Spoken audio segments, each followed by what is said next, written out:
Halo, semoga rekan sekalian dalam keadaan sehat selalu.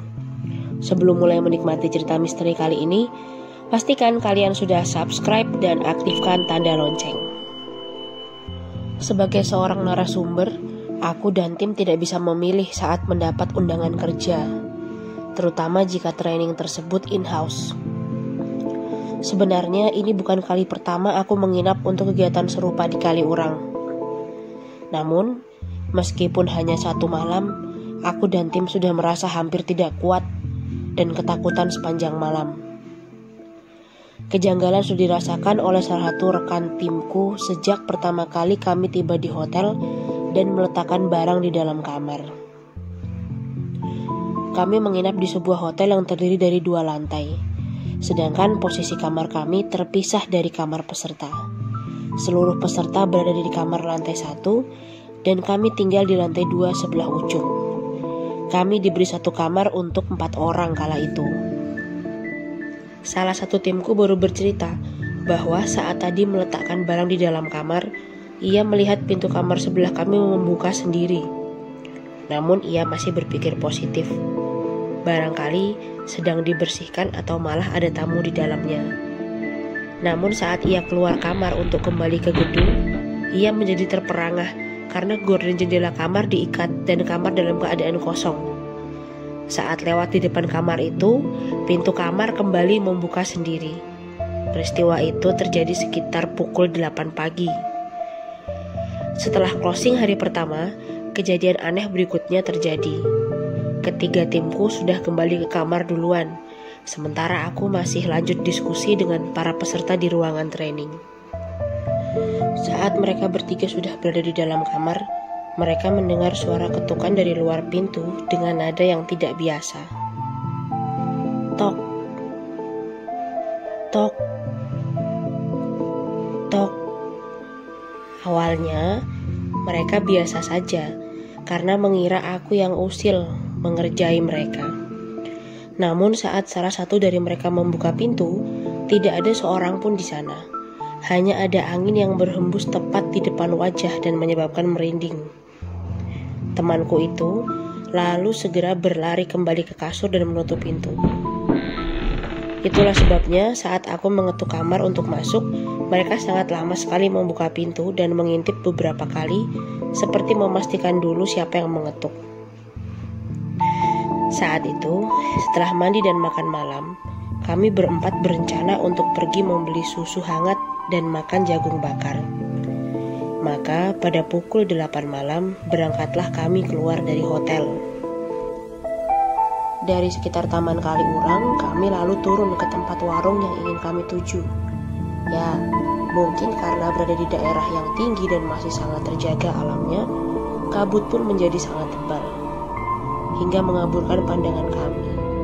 Kami melewati villa-villa yang menurutku sedang kosong atau sama sekali tidak ada yang menginap. Hingga saat kami melewati salah satu villa yang hanya diterangi oleh lampu penerangan remang, aku dan salah seorang temanku melihat pintu gerbangnya membuka dan menutup sendiri. Kami berdua hanya diam saat itu dan berusaha seolah tidak terjadi apa-apa. Sekitar pukul 11, kami memutuskan untuk kembali ke hotel. Kami juga melewati jalur yang sama, tidak ada yang janggal, hingga kami kembali melewati villa itu lagi. Saat mobil berada sekitar 50 meter menuju gerbang, pintunya kembali membuka dan menutup. Di situ lagi-lagi aku dan temanku mendadak hening. Sesampainya di hotel, ternyata pintu gerbang sudah ditutup rapat dan pintu lobi sudah dikunci. Ketiga temanku pun turun untuk membukakan gerbang. Kemudian mereka langsung naik ke atas melalui tangga yang ada di dekat pintu gerbang. Sementara aku, karena merasa ngeri jika harus berjalan kembali menuju tangga sendirian, memutuskan untuk masuk saja lewat kafe yang juga sudah sangat gelap. Aku mempertimbangkan jika masuk lewat kafe hanya tinggal berjalan sedikit, melewati resepsionis lalu menuju ke tangga utama. Ya, aku berharap masih ada orang di resepsionis sehingga tidak terlalu seram berjalan sendirian menuju kamar. Dengan berat hati, aku mulai melangkahkan kaki masuk lewat pintu belakang kafe. Langkahku langsung terhenti saat mendengar suara mendengkur yang terdengar begitu menusuk ke telinga. Saat aku mengintip melalui tempat mengeluarkan minuman, tidak ada seorang pun di dalam sana. Malah suara dengkuran itu kembali terdengar dan serasa sangat dekat. Jelas saja aku langsung mempercepat langkahku. Aku tidak berani menoleh ke belakang, hanya tangga utama fokusku. Mendekati resepsionis, aku kini setengah berlari. Sempat terlihat tubuh laki-laki yang sedang duduk di bangku tempat memberikan kunci. Aku sempat menyapa pria berpakaian garis-garis hijau hitam tersebut. Namun ia diam saja. Aku baru menyadari sesuatu saat pepohonan cemara di dekat tempat parkir bergoyang akibat tertiup angin. Cahaya lampu membuatku hampir pingsan, karena laki-laki yang kulihat itu tidak memiliki kepala. Aku lalu lari menaiki anak tangga secepat mungkin. Keringat bercucuran di seluruh tubuhku. Aku sudah tidak mempedulikannya lagi. Sesampainya di lantai 2, aku kembali terkejut saat melihat badan tanpa kepala duduk di atas tempat tidur pada kamar kosong di samping kamarku. Aku langsung menggedor pintu kamar. Saat pintu dibuka, aku melihat ketiga temanku sudah bergerombol. Semuanya sama-sama ketakutan. Salah satu temanku mengatakan bahwa tadi siang ia melihat ada sepasang suami istri di kamar sebelah. Bahkan sempat tersenyum kepadanya saat disapa. Lelakinya memakai kaos berkerah warna hijau dengan garis hitam, sementara istrinya menggunakan pakaian bunga-bunga. Lah, itu orang yang ada di resepsionis sama di kamar sebelah. Aku memotong ceritanya. Dan gak ada kepalanya, tambahku. Belum sempat aku menyelesaikan cerita, temanku yang lain memberi kode untuk diam, karena mendadak pintu kamar mandi terbuka sendiri.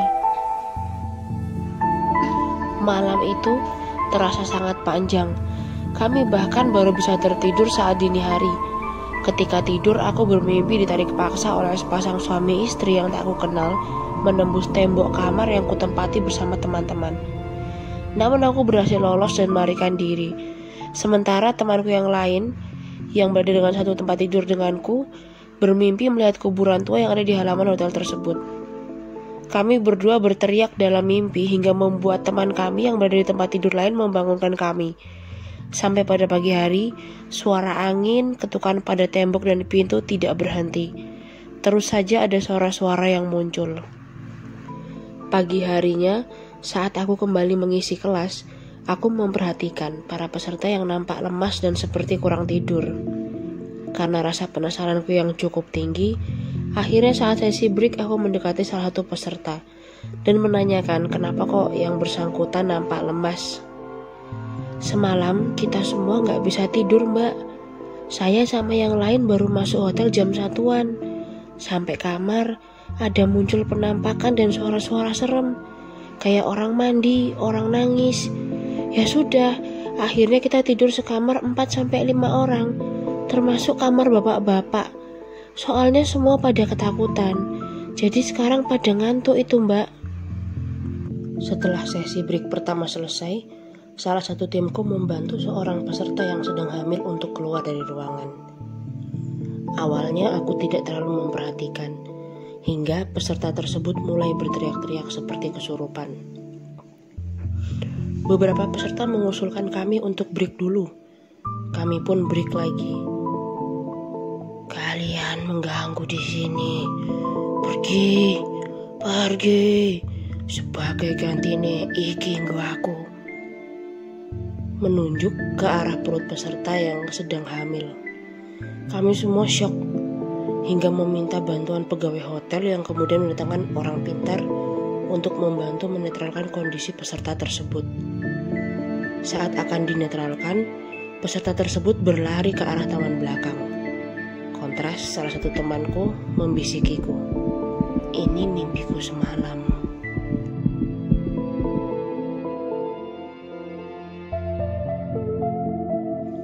Oke, baik rekan sekalian dimanapun berada, kisah nyata yang kami sharingkan kali ini telah selesai. Dari sini kita hanya akan berpesan atau akan sharing bahwa secara personal, maksudnya saya sendiri juga benar-benar tidak paham ya akan menghadapi berbagai situasi apa atau kondisi apa di depan sana, kapanpun itu. Nah, maka dari itu memang sangat wajib bagi kita untuk memberi salam, berperilaku baik, bertindak positif ya, di berbagai tempat yang akan kita tuju. Dalam kasus ini, setelah kita bahas lebih lanjut pada sesi setelah training, setelah pelatihan, akhirnya ada salah satu peserta yang mengakui bahwa mungkin mereka bercanda kebablasan tentang tempat itu sejak awal datang. Nah, jadi meskipun bukan kita yang melakukan, bisa jadi kita terkena dampak atas orang-orang yang ada di sekitar kita. Nah, maka saling mengingatkan adalah kunci utamanya. Baik, kiranya itu kisah nyata kali ini semoga dapat menjadi pembelajaran untuk kita semua. Sampai jumpa pada kisah nyata.